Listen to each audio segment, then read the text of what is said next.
박근혜 전 대통령 입장에서는 늘 이 유체 이탈을 하시는 분이기 때문에 여기까지 온 과정에 희생양이 필요한 거예요. 왜 저들이 잘못해서 내가 여기까지 오게 됐다. 이제 그런 맥락을 이제 그래서 지금에야 왜냐하면 그 전까지는 그 문고리 변호사들이 심기 관리를 가장 잘했던 거죠.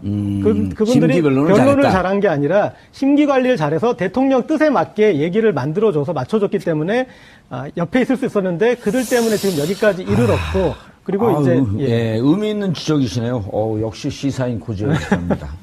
그래서 제가 조금 덧붙이자면 유영하 변호사라는 분의 역할에 좀 주목을 하셔야 될 것 같은데요. 지금 유영하 변호사는 헌법재판소 대리인단에 포함되지 않았었거든요. 그렇죠. 네, 계속 형사사건을 맡고 있는 거였고 처음에 변론 차원에서 했던 얘기가 뭐냐면 여성으로서의 사생활을 존중해줘야 된다 이런 얘기를 했었거든요. 그러니까 같은 변호사의 입장에서 볼 때 과연 형사사건 변호인단의 변론 전략이 무엇이었는가가 저는 계속 이게 의문입니다. 그러니까, 전략이 뭐였었냐?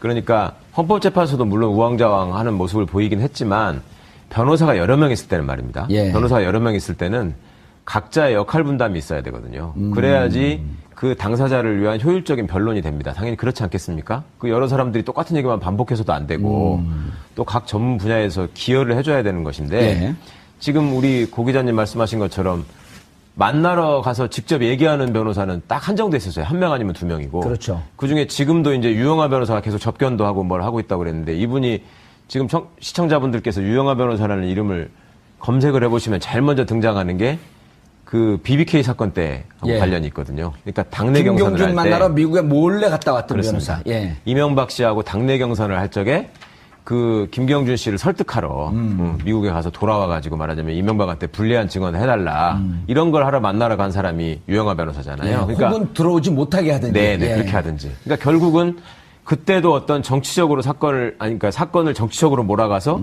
정치적 이득을 얻기 위한 그런 역할을 하는 데 있어서 당시에 박근혜 대표 내지는 후보하고 긴밀한 연락을 갖고 있었던 것이고 지금도 보면은 변론을 하는 데 있어서 어떤 법리적인 다툼이나 증거 싸움을 하는 것이 아니고 어떤 정치적인 의미를 자꾸 부여하면서 정치적인 내용으로 가려고 한다고 그런단 말입니다. 근데 그 부분을 피의자 스스로 판단을 해서 그렇게 계속 해보니까 내가 계속 불리해지더라. 그러니까 그렇게 그만하시라. 내지는 변호인을 바꾸는 상황도 생각을 해봐야 되는데 지금까지는 보면은 유영하 변호사에 대한 신임을 거두고 있는 것 같지 않아요. 그러니까 변호인을 한다고 하더라도 뭐 추가로 선임을 하거나 아니면 헌법재판 그 대리인을 했던 분들을 좀 그 중에서 일부를 뭐 교체한다거나 이런 생각을 하고 있는 것 같은데 그러니까 오죽하면 바깥에서 보던 동생인 박지만 씨가 변호인을 좀 바꿔야 될 것 같다. 그러니까 그런 얘기들을 있어요. 먼저 하잖아요. 그러니까 객관적으로 볼 때 지금 실질적인 법리적인 어떤 도움은 받지 못하고 제가 보기에는 변호인들의 어떤 정치적인 입장이나 또 자기 장래에 대한 어떤 전략에 의해서 좀 냉정하게 말하자면 이분이 좀 이용당하는 측면도 있다. 그런 부분까지도 피의자로서 좀 고민을 해봐야 될 텐데 그러지를 못하고 있는 게 지금 박근혜 씨의 비극이라고 저는 생각합니다. 알겠습니다.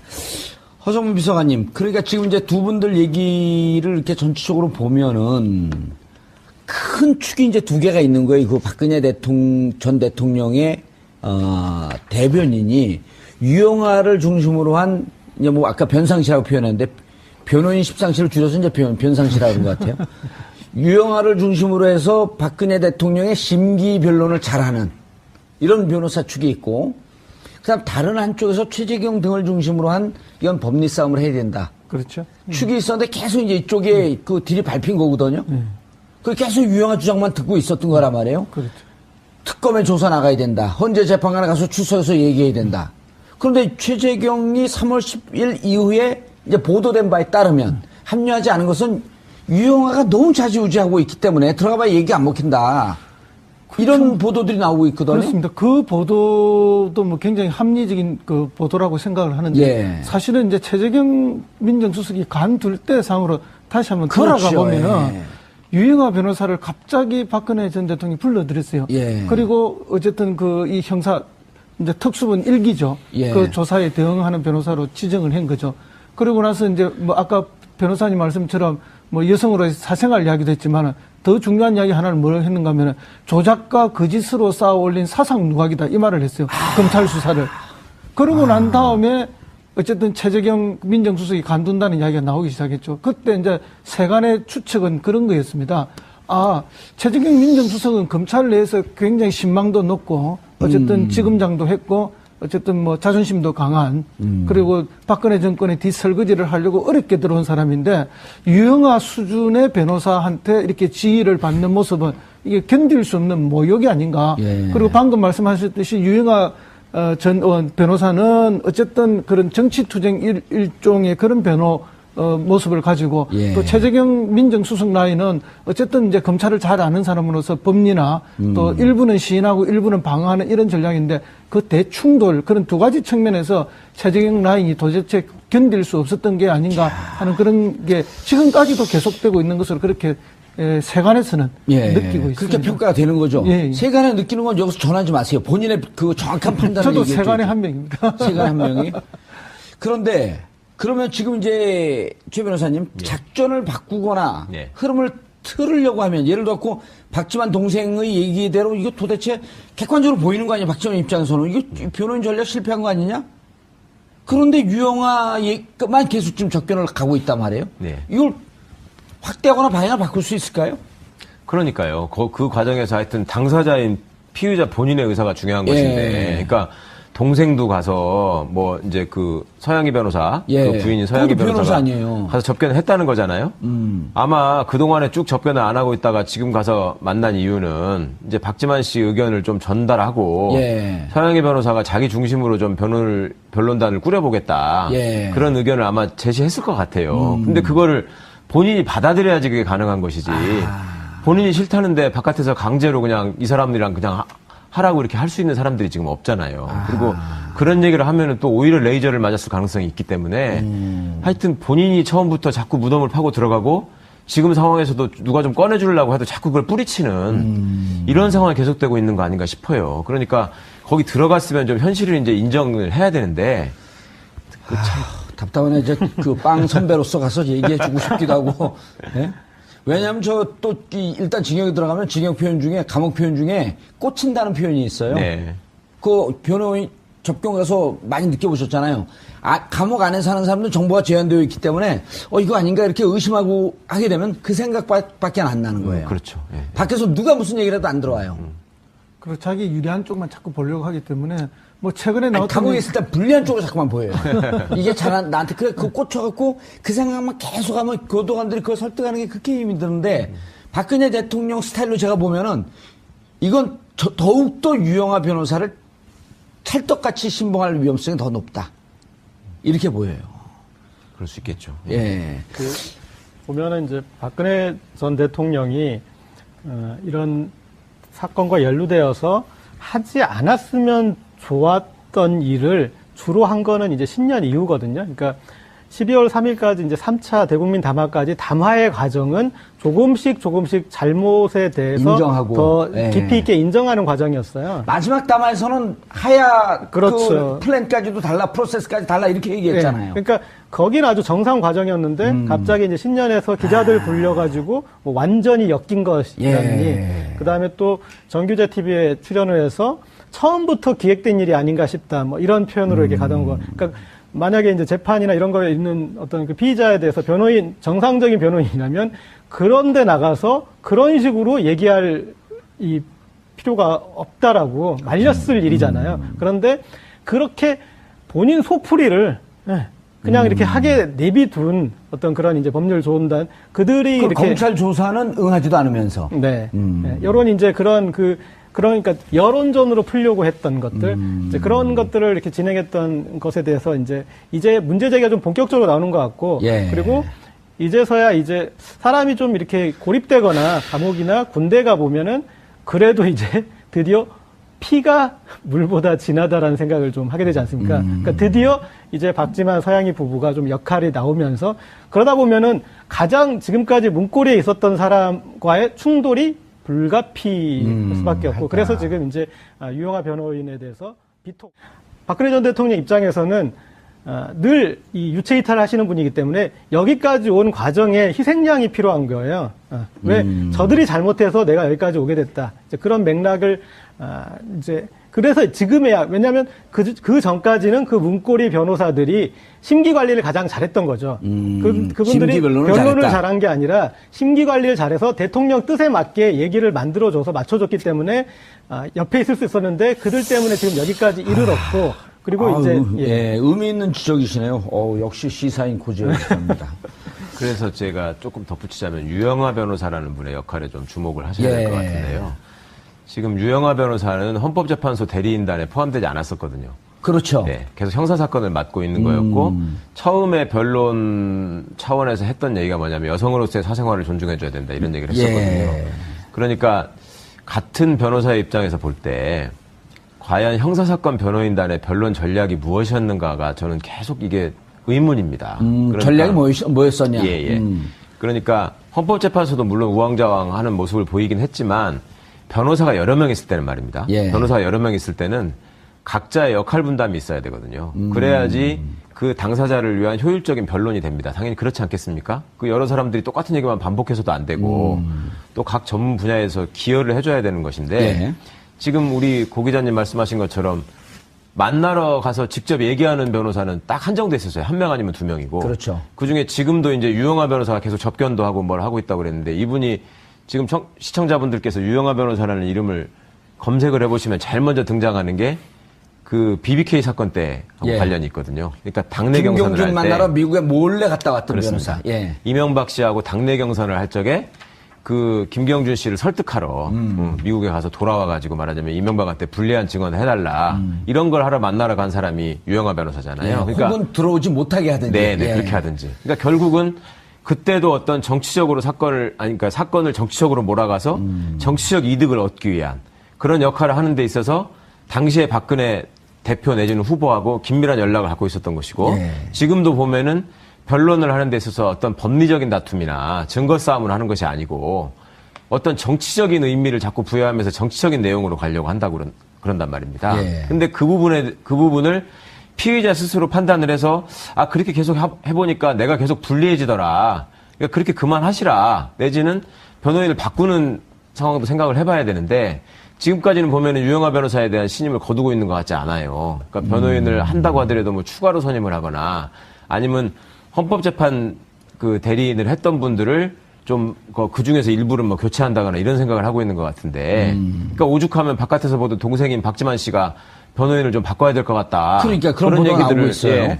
먼저 하잖아요. 그러니까 객관적으로 볼 때 지금 실질적인 법리적인 어떤 도움은 받지 못하고 예. 제가 보기에는 변호인들의 어떤 정치적인 입장이나 또 자기 장래에 대한 어떤 전략에 의해서 좀 냉정하게 말하자면 이분이 좀 이용당하는 측면도 있다. 예. 그런 부분까지도 피의자로서 좀 고민을 해봐야 될 텐데 그러지를 못하고 있는 게 지금 박근혜 씨의 비극이라고 저는 생각합니다. 예, 알겠습니다.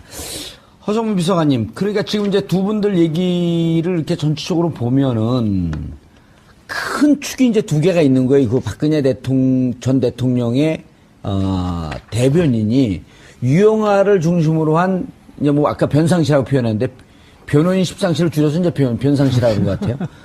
유영하를 중심으로 해서 박근혜 대통령의 심기 변론을 잘하는 이런 변호사 축이 있고, 그다음 다른 한쪽에서 최재경 등을 중심으로 한 이건 법리 싸움을 해야 된다. 그렇죠. 축이 있었는데 계속 이제 이쪽에 그 딜이 밟힌 거거든요. 그 계속 유영하 주장만 듣고 있었던 거란 말이에요. 그렇죠. 특검에 조사 나가야 된다. 헌재 재판관에 가서 출석해서 얘기해야 된다. 그런데 최재경이 3월 10일 이후에 이제 보도된 바에 따르면 합류하지 않은 것은 유영하가 너무 좌지우지하고 있기 때문에 들어가봐야 얘기 안 먹힌다. 이런 보도들이 나오고 있거든요. 그렇습니다. 그 보도도 뭐 굉장히 합리적인 그 보도라고 생각을 하는데 예. 사실은 이제 최재경 민정수석이 관둘 때 상으로 다시 한번 그렇죠. 돌아가 보면은 예.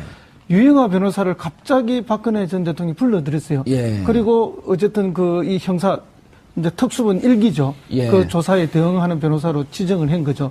그리고 나서 이제 뭐 아까 변호사님 말씀처럼 뭐 여성으로의 사생활 이야기도 했지만은 더 중요한 이야기 하나를 뭘 했는가 하면은 조작과 거짓으로 쌓아 올린 사상 누각이다 이 말을 했어요. 검찰 수사를. 그러고 난 다음에 어쨌든 최재경 민정수석이 간둔다는 이야기가 나오기 시작했죠. 그때 이제 세간의 추측은 그런 거였습니다. 아, 최재경 민정수석은 검찰 내에서 굉장히 신망도 높고 어쨌든 지검장도 했고 어쨌든 뭐 자존심도 강한 그리고 박근혜 정권의 뒷설거지를 하려고 어렵게 들어온 사람인데 유영아 수준의 변호사한테 이렇게 지휘를 받는 모습은 이게 견딜 수 없는 모욕이 아닌가. 예. 그리고 방금 말씀하셨듯이 유영아 전 변호사는 어쨌든 그런 정치투쟁 일종의 그런 모습을 가지고 예. 또 최재경 민정수석 라인은 어쨌든 이제 검찰을 잘 아는 사람으로서 법리나 또 일부는 시인하고 일부는 방어하는 이런 전략인데 그 대충돌 그런 두 가지 측면에서 최재경 라인이 도대체 견딜 수 없었던 게 아닌가 하는 그런 게 지금까지도 계속되고 있는 것으로 그렇게 세간에서는 느끼고 있습니다. 그렇게 평가가 되는 거죠. 예. 세간에 느끼는 건 여기서 전하지 마세요. 본인의 그 정확한 판단을 저도 얘기해 세간의 주죠. 한 명입니다. 세간의 한 명이. 그런데 그러면 지금 이제 최 변호사님 작전을 바꾸거나 네. 흐름을 틀으려고 하면 예를 들어 박지만 동생의 얘기대로 이거 도대체 객관적으로 보이는 거 아니야? 박지만 입장에서는 이거 변호인 전략 실패한 거 아니냐? 그런데 유영아만 계속 지금 접견을 가고 있단 말이에요. 네. 이걸 확대하거나 방향을 바꿀 수 있을까요? 그러니까요. 그 과정에서 하여튼 당사자인 피의자 본인의 의사가 중요한 것인데, 그러니까 동생도 가서 뭐 이제 그 서양희 변호사, 그 부인인 서양희 그것도 변호사 변호사가 아니에요. 가서 접견을 했다는 거잖아요. 아마 그 동안에 쭉 접견을 안 하고 있다가 지금 가서 만난 이유는 이제 박지만 씨 의견을 좀 전달하고 서양희 변호사가 자기 중심으로 좀 변론단을 꾸려보겠다. 그런 의견을 아마 제시했을 것 같아요. 근데 그거를 본인이 받아들여야지 그게 가능한 것이지. 본인이 싫다는데 바깥에서 강제로 그냥 이 사람들이랑 그냥 하라고 이렇게 할 수 있는 사람들이 지금 없잖아요. 그리고 그런 얘기를 하면은 또 오히려 레이저를 맞았을 가능성이 있기 때문에 하여튼 본인이 처음부터 자꾸 무덤을 파고 들어가고 지금 상황에서도 누가 좀 꺼내주려고 해도 자꾸 그걸 뿌리치는 이런 상황이 계속되고 있는 거 아닌가 싶어요. 그러니까 거기 들어갔으면 좀 현실을 이제 인정을 해야 되는데 답답하네. 이제 그 빵 선배로서 가서 얘기해주고 싶기도 하고. 예? 왜냐하면 일단 징역에 들어가면 징역 표현 중에 감옥 표현 중에 꽂힌다는 표현이 있어요. 네. 그 변호인 접견 가서 많이 느껴보셨잖아요. 감옥 안에 사는 사람들 정보가 제한되어 있기 때문에 이거 아닌가 이렇게 의심하고 하게 되면 그 생각밖에 안 나는 거예요. 그렇죠. 예. 밖에서 누가 무슨 얘기를 해도 안 들어와요. 그리고 자기 유리한 쪽만 자꾸 보려고 하기 때문에 뭐 최근에 나왔던 감옥에 있을 때 불리한 쪽으로 자꾸만 보여요. 이게 나한테 그거 꽂혀갖고 그 생각만 계속하면 교도관들이 그걸 설득하는 게 그렇게 힘이 드는데 박근혜 대통령 스타일로 제가 보면은 이건 더욱더 유영아 변호사를 찰떡같이 신봉할 위험성이 더 높다. 이렇게 보여요. 그럴 수 있겠죠. 예.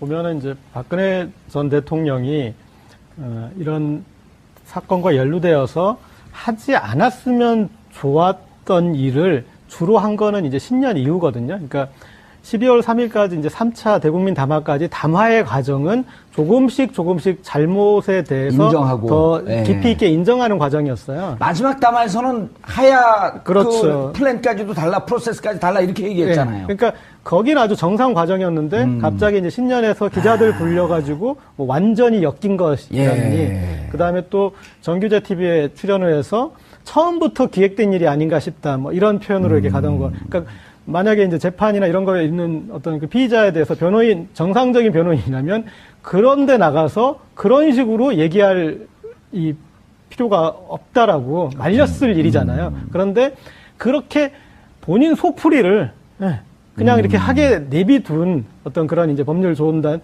그들이 이렇게 검찰 조사는 응하지도 않으면서. 여론 이제 그러니까 여론전으로 풀려고 했던 것들, 이제 그런 것들을 이렇게 진행했던 것에 대해서 이제 문제 제기가 좀 본격적으로 나오는 것 같고, 그리고 이제서야 이제 사람이 좀 이렇게 고립되거나 감옥이나 군대 가 보면은 그래도 이제 드디어 피가 물보다 진하다라는 생각을 좀 하게 되지 않습니까? 그러니까 드디어 이제 박지만 서양희 부부가 좀 역할이 나오면서 그러다 보면은 가장 지금까지 문고리에 있었던 사람과의 충돌이 불가피할 수밖에 없고 그래서 지금 이제 유영아 변호인에 또 피의자로서 좀 고민을 해봐야 될 텐데 그러지를 못하고 있는 게 지금 박근혜 씨의 비극이라고 저는 생각합니다. 예, 알겠습니다. 허성문 비서관님, 그러니까 지금 이제 두 분들 얘기를 이렇게 전체적으로 보면은 큰 축이 이제 두 개가 있는 거예요. 그 박근혜 전 대통령의 대변인이 유영아를 중심으로 한 이제 뭐 아까 변상시라고 표현했는데 변호인 십상시를 줄여서 이제 변상시라고 그런 것 같아요. 유영아를 중심으로 해서 박근혜 대통령의 심기 변론을 잘하는 이런 변호사 축이 있고, 그다음 다른 한쪽에서 최재경 등을 중심으로 한 이건 법리 싸움을 해야 된다. 그렇죠. 축이 있었는데 계속 이제 이쪽에 그 딜이 밟힌 거거든요. 그 계속 유영아 주장만 듣고 있었던 거란 말이에요. 그렇죠. 특검에 조사 나가야 된다. 헌재 재판관에 가서 출석해서 얘기해야 된다. 그런데 최재경이 3월 10일 이후에 이제 보도된 바에 따르면 합류하지 않은 것은 유영아가 너무 좌지우지하고 있기 때문에 들어가봐야 얘기 안 먹힌다. 이런 보도들이 나오고 있거든요. 그렇습니다. 그 보도도 뭐 굉장히 합리적인 그 보도라고 생각을 하는데 예. 사실은 이제 최재경 민정수석이 간둘 때 상으로 다시 한번 그렇죠. 돌아가 보면은 예. 유영아 변호사를 갑자기 박근혜 전 대통령이 불러들였어요. 예. 그리고 어쨌든 그 이 형사 이제 특수본 1기죠. 예. 그 조사에 대응하는 변호사로 지정을 한 거죠. 그리고 나서 이제 뭐 아까 변호사님 말씀처럼 뭐 여성으로의 사생활 이야기도 했지만은 더 중요한 이야기 하나를 뭘 했는가 하면은 조작과 거짓으로 쌓아 올린 사상 누각이다 이 말을 했어요. 검찰 수사를. 그러고 난 다음에 어쨌든 최재경 민정수석이 간둔다는 이야기가 나오기 시작했죠. 그때 이제 세간의 추측은 그런 거였습니다. 아, 최재경 민정수석은 검찰 내에서 굉장히 신망도 높고 어쨌든 지검장도 했고 어쨌든 뭐 자존심도 강한 그리고 박근혜 정권의 뒷설거지를 하려고 어렵게 들어온 사람인데 유영아 수준의 변호사한테 이렇게 지휘를 받는 모습은 이게 견딜 수 없는 모욕이 아닌가. 예. 그리고 방금 말씀하셨듯이 유영아 전 의원 변호사는 어쨌든 그런 정치투쟁 일종의 그런 모습을 가지고 예. 또 최재경 민정수석 라인은 어쨌든 이제 검찰을 잘 아는 사람으로서 법리나 또 일부는 시인하고 일부는 방어하는 이런 전략인데 그 대충돌 그런 두 가지 측면에서 최재경 라인이 도대체 견딜 수 없었던 게 아닌가 하는 그런 게 지금까지도 계속되고 있는 것으로 그렇게 세간에서는 예. 느끼고 있습니다. 그렇게 평가가 되는 거죠. 예. 세간에 느끼는 건 여기서 전하지 마세요. 본인의 그 정확한 판단을 저도 얘기해 세간의 줘야죠. 한 명입니다. 세간 한 명이. 그런데 그러면 지금 이제 최 변호사님 작전을 바꾸거나 예. 흐름을 틀으려고 하면 예를 들어 박지만 동생의 얘기대로 이거 도대체 객관적으로 보이는 거 아니야? 박지만 입장에서는 이거 변호인 전략 실패한 거 아니냐? 그런데 유영아만 계속 지금 접견을 가고 있단 말이에요. 네. 이걸 확대하거나 방향을 바꿀 수 있을까요? 그러니까요. 그 과정에서 하여튼 당사자인 피의자 본인의 의사가 중요한 예. 것인데, 그러니까 동생도 가서 뭐 이제 그 서양희 변호사, 예. 그 부인인 서양희 거기 변호사 변호사가 아니에요. 가서 접견을 했다는 거잖아요. 아마 그 동안에 쭉 접견을 안 하고 있다가 지금 가서 만난 이유는 이제 박지만 씨 의견을 좀 전달하고 예. 서양희 변호사가 자기 중심으로 좀 변론단을 꾸려보겠다. 박근혜 전 대통령 입장에서는 늘 이 유체 이탈하시는 분이기 때문에 여기까지 온 과정에 희생양이 필요한 거예요. 왜 저들이 잘못해서 내가 여기까지 오게 됐다. 이제 그런 맥락을 이제 그래서 지금에야 왜냐하면 그 전까지는 그 문고리 변호사들이 심기 관리를 가장 잘했던 거죠. 그분들이 심기 변론을 변론을 잘했다. 잘한 게 아니라 심기 관리를 잘해서 대통령 뜻에 맞게 얘기를 만들어줘서 맞춰줬기 때문에 옆에 있을 수 있었는데 그들 때문에 지금 여기까지 이르렀고. 그리고 이제 의미 있는 지적이시네요. 역시 시사인 고지였습니다. 그래서 제가 조금 덧붙이자면 유영아 변호사라는 분의 역할에 좀 주목을 하셔야 될 것 같은데요. 지금 유영아 변호사는 헌법재판소 대리인단에 포함되지 않았었거든요. 그렇죠. 네, 계속 형사사건을 맡고 있는 거였고 처음에 변론 차원에서 했던 얘기가 뭐냐면 여성으로서의 사생활을 존중해줘야 된다 이런 얘기를 했었거든요. 예. 그러니까 같은 변호사의 입장에서 볼 때 과연 형사사건 변호인단의 변론 전략이 무엇이었는가가 저는 계속 이게 의문입니다. 그러니까 전략이 뭐였었냐? 예. 그러니까 헌법재판소도 물론 우왕좌왕하는 모습을 보이긴 했지만 변호사가 여러 명 있을 때는 말입니다. 예. 변호사가 여러 명 있을 때는 각자의 역할 분담이 있어야 되거든요. 그래야지 그 당사자를 위한 효율적인 변론이 됩니다. 당연히 그렇지 않겠습니까? 그 여러 사람들이 똑같은 얘기만 반복해서도 안 되고 또 각 전문 분야에서 기여를 해줘야 되는 것인데 예. 지금 우리 고 기자님 말씀하신 것처럼 만나러 가서 직접 얘기하는 변호사는 딱 한정돼 있었어요. 한 명 아니면 두 명이고. 그렇죠. 그중에 지금도 이제 유영아 변호사가 계속 접견도 하고 뭘 하고 있다고 그랬는데 이분이 지금 시청자분들께서 유영아 변호사라는 이름을 검색을 해보시면 제일 먼저 등장하는 게 그 BBK 사건 때 예. 관련이 있거든요. 그러니까 당내 경선을 할 김경준 때 만나러 미국에 몰래 갔다 왔던 그렇습니다. 변호사. 예. 이명박 씨하고 당내 경선을 할 적에 그 김경준 씨를 설득하러 미국에 가서 돌아와가지고 말하자면 이명박한테 불리한 증언을 해달라 이런 걸 하러 만나러 간 사람이 유영하 변호사잖아요. 예, 혹은 들어오지 못하게 하든지. 네, 예. 그렇게 하든지. 그러니까 결국은 그때도 어떤 정치적으로 그러니까 사건을 정치적으로 몰아가서 정치적 이득을 얻기 위한 그런 역할을 하는 데 있어서 당시에 박근혜 대표 내지는 후보하고 긴밀한 연락을 갖고 있었던 것이고 예. 지금도 보면은 변론을 하는 데 있어서 어떤 법리적인 다툼이나 증거 싸움을 하는 것이 아니고 어떤 정치적인 의미를 자꾸 부여하면서 정치적인 내용으로 가려고 한다고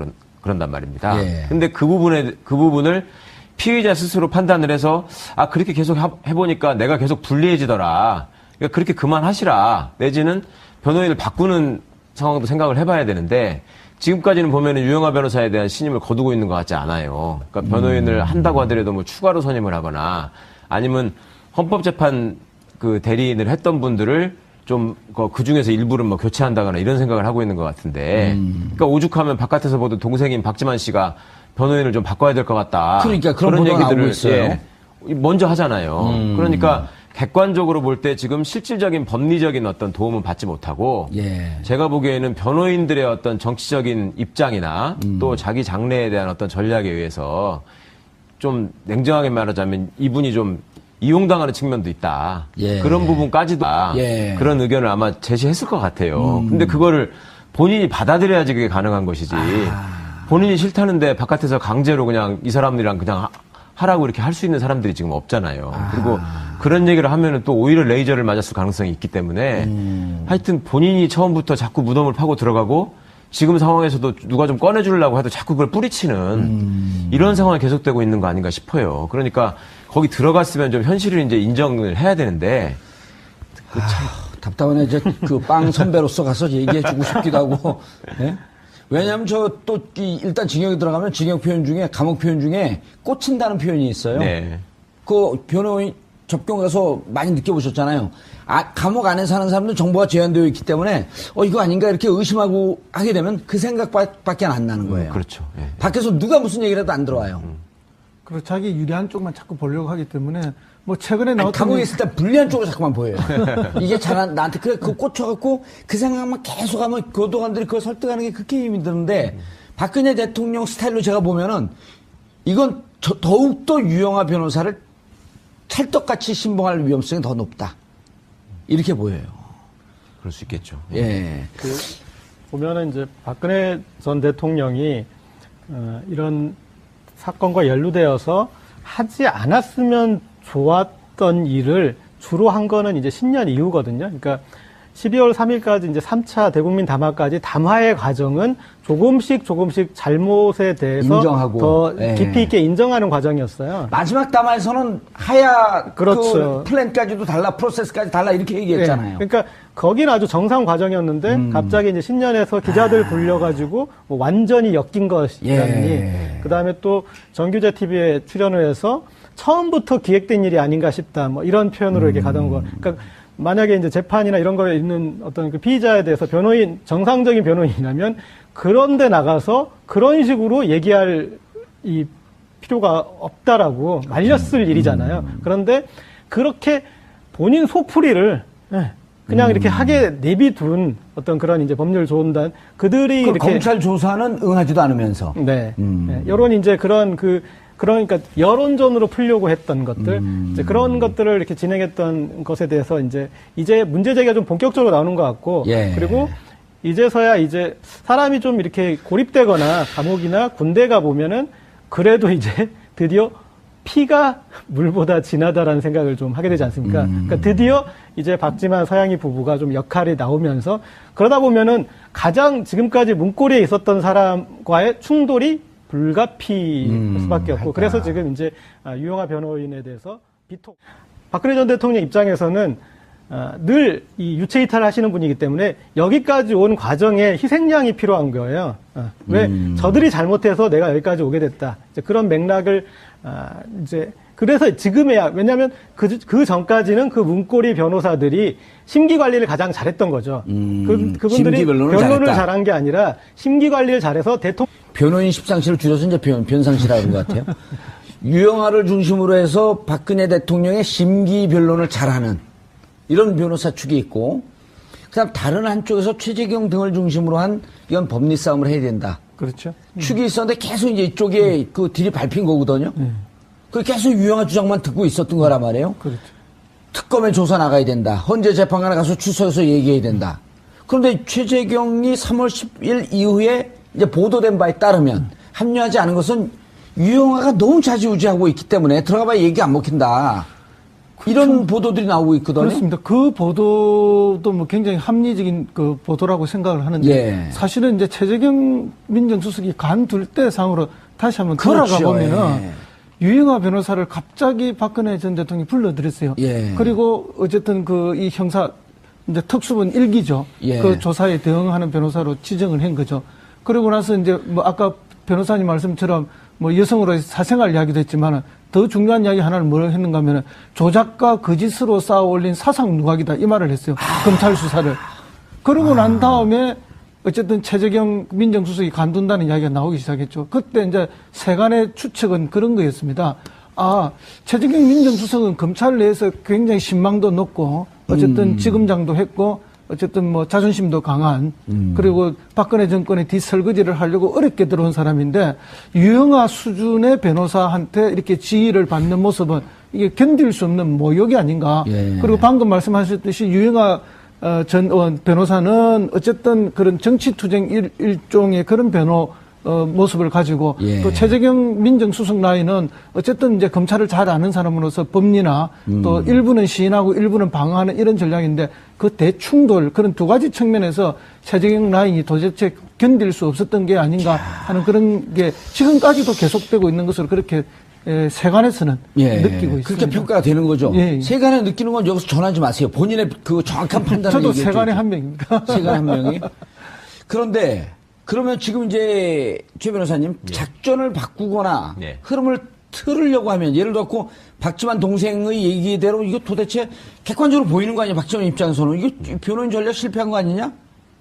그런데 유영아만 계속 지금 접견을 가고 있단 말이에요. 네. 이걸 확대하거나 방향을 바꿀 수 있을까요?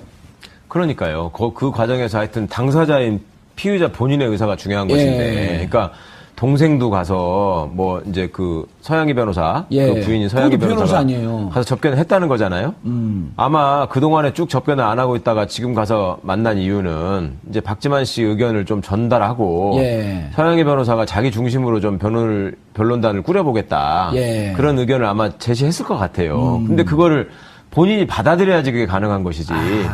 본인이 싫다는데 바깥에서 강제로 그냥 이 사람들이랑 그냥 하라고 이렇게 할 수 있는 사람들이 지금 없잖아요. 그리고 그런 얘기를 하면은 또 오히려 레이저를 맞았을 가능성이 있기 때문에 하여튼 본인이 처음부터 자꾸 무덤을 파고 들어가고 지금 상황에서도 누가 좀 꺼내주려고 해도 자꾸 그걸 뿌리치는. 대통령 뜻에 맞게 얘기를 만들어줘서 맞춰줬기 때문에 옆에 있을 수 있었는데 그들 때문에 지금 여기까지 이르렀고 그리고 이제 예, 의미 있는 지적이시네요. 역시 시사인 고지였습니다. 그래서 제가 조금 덧붙이자면 유영하 변호사라는 분의 역할에 좀 주목을 하셔야 될 것 같은데요. 지금 유영하 변호사는 헌법재판소 대리인단에 포함되지 않았었거든요. 그렇죠. 네, 계속 형사사건을 맡고 있는 거였고 처음에 변론 차원에서 했던 얘기가 뭐냐면 여성으로서의 사생활을 존중해줘야 된다 이런 얘기를 했었거든요. 예. 그러니까 같은 변호사의 입장에서 볼 때 과연 형사사건 변호인단의 변론 전략이 무엇이었는가가 저는 계속 이게 의문입니다. 그러니까 전략이 뭐였었냐? 예. 그러니까 헌법재판소도 물론 우왕좌왕하는 모습을 보이긴 했지만 변호사가 여러 명 있을 때는 말입니다. 예. 변호사가 여러 명 있을 때는 각자의 역할 분담이 있어야 되거든요. 그래야지 그 당사자를 위한 효율적인 변론이 됩니다. 당연히 그렇지 않겠습니까? 그 여러 사람들이 똑같은 얘기만 반복해서도 안 되고 또 각 전문 분야에서 기여를 해줘야 되는 것인데 예. 지금 우리 고 기자님 말씀하신 것처럼 만나러 가서 직접 얘기하는 변호사는 딱 한정돼 있었어요. 한 명 아니면 두 명이고. 그렇죠. 그중에 지금도 이제 유영하 변호사가 계속 접견도 하고 뭘 하고 있다고 그랬는데 이분이 지금 시청자분들께서 유영하 변호사라는 이름을 검색을 해보시면 제일 먼저 등장하는 게 그 BBK 사건 때하고 예. 관련이 있거든요. 그러니까 당내 경선을 할 때. 김경준 만나러 미국에 몰래 갔다 왔던 그렇습니다. 변호사. 예. 이명박 씨하고 당내 경선을 할 적에 그 김경준 씨를 설득하러 미국에 가서 돌아와가지고 말하자면 이명박한테 불리한 증언을 해달라 이런 걸 하러 만나러 간 사람이 유영하 변호사잖아요. 예. 그러니까 혹은 들어오지 못하게 하든지. 네, 예. 그렇게 하든지. 그러니까 결국은 그때도 어떤 정치적으로 그러니까 사건을 정치적으로 몰아가서 정치적 이득을 얻기 위한 그런 역할을 하는 데 있어서 당시에 박근혜 대표 내지는 후보하고 긴밀한 연락을 갖고 있었던 것이고 예. 지금도 보면은 변론을 하는 데 있어서 어떤 법리적인 다툼이나 증거 싸움을 하는 것이 아니고 어떤 정치적인 의미를 자꾸 부여하면서 정치적인 내용으로 가려고 한다고 그런단 말입니다. 예. 근데 그 부분을 피의자 스스로 판단을 해서 아 그렇게 계속 해보니까 내가 계속 불리해지더라. 그러니까 그렇게 그만하시라. 내지는 변호인을 바꾸는 상황도 생각을 해봐야 되는데 지금까지는 보면은 유영하 변호사에 대한 신임을 거두고 있는 것 같지 않아요. 그러니까 변호인을 한다고 하더라도 뭐 추가로 선임을 하거나 아니면 헌법재판 그 대리인을 했던 분들을 좀 그 중에서 일부를 뭐 교체한다거나 이런 생각을 하고 있는 것 같은데 그러니까 오죽하면 바깥에서 보던 동생인 박지만 씨가 변호인을 좀 바꿔야 될 것 같다. 그러니까 그런 보도가 나오고 있어요. 예, 먼저 하잖아요. 그러니까 객관적으로 볼 때 지금 실질적인 법리적인 어떤 도움은 받지 못하고 예. 제가 보기에는 변호인들의 어떤 정치적인 입장이나 또 자기 장래에 대한 어떤 전략에 의해서 좀 냉정하게 말하자면 이분이 좀 이용당하는 측면도 있다. 예. 그런 부분까지도 피의자로서 좀 고민을 해봐야 될 텐데 그러지를 못하고 있는 게 지금 박근혜 씨의 비극이라고 저는 생각합니다. 예, 알겠습니다. 허정문 비서관님, 그러니까 지금 이제 두 분들 얘기를 이렇게 전체적으로 보면은 큰 축이 이제 두 개가 있는 거예요. 그 박근혜 전 대통령의 대변인이 유영하를 중심으로 한 이제 뭐 아까 변상시라고 표현했는데